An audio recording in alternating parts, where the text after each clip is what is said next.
आज हमारे वज़ीर दाखिला जनाब शेख रशीद अहमद साहब भी जूता क्लब के मेंबर बन गए हैं। आज एक अहम कॉन्फ्रेंस के बाद जब वो वापस जा रहे थे तो एक आदमी ने उन पर जूता फेंका जो उनके सर पर लगा।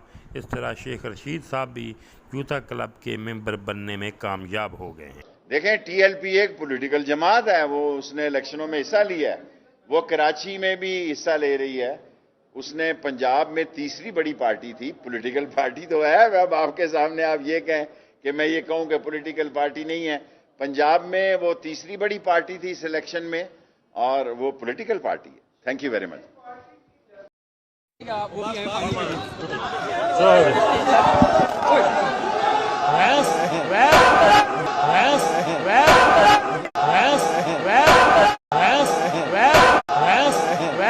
नए आने वाले दोस्तों से मेरी रिक्वेस्ट है कि जिन लोगों ने अभी तक चैनल को सब्सक्राइब नहीं किया वो चैनल को सब्सक्राइब कर लें। वीडियो अगर अच्छी लगे तो उसको लाइक और कमेंट भी किया करें और कमेंट बॉक्स में अपनी राय का